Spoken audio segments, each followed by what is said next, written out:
মানুষের মতো হাঁটছে, কথা বলছে, হাত নেড়ে সাড়া দিচ্ছে, এমনকি নাচ গানেও অংশ নিচ্ছে। দৃশ্যগুলো সিনেমার কোনো কল্পিত ভবিষ্যৎ নয়, বাস্তবে এমন প্রযুক্তি এখন প্রদর্শিত হচ্ছে চীনের বেইজিংয়ে।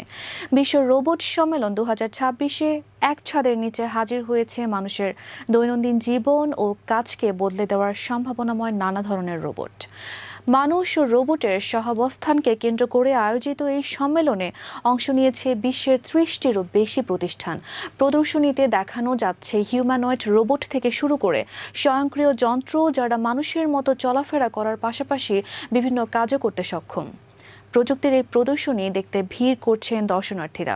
বিশেষ করে শিশু ও তরুণদের আগ্রহ সবচেয়ে বেশি। নাচ গান কিংবা রোবটের বিয়ের মতো আকর্ষণীয় প্রদর্শনের পাশাপাশি এখানে তুলে ধরা হয়েছে বাস্তব কাজের উপযোগী প্রযুক্তি।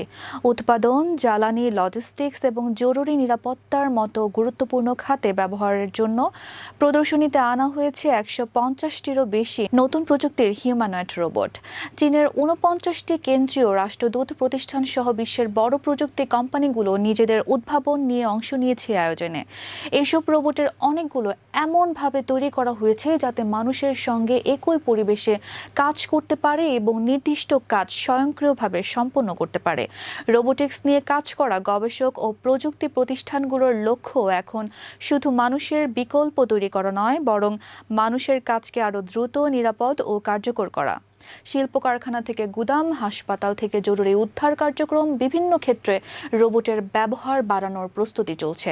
বিশ্ব রোবট সম্মেলনে প্রদর্শিত প্রযুক্তি তাই শুধু ভবিষ্যতের কল্পচিত্র নয়, এগুলো দেখাচ্ছে মানুষ ও মেশিনের সহযোগিতার সেই ভবিষ্যৎ যা ধীরে ধীরে বাস্তব হয়ে উঠছে।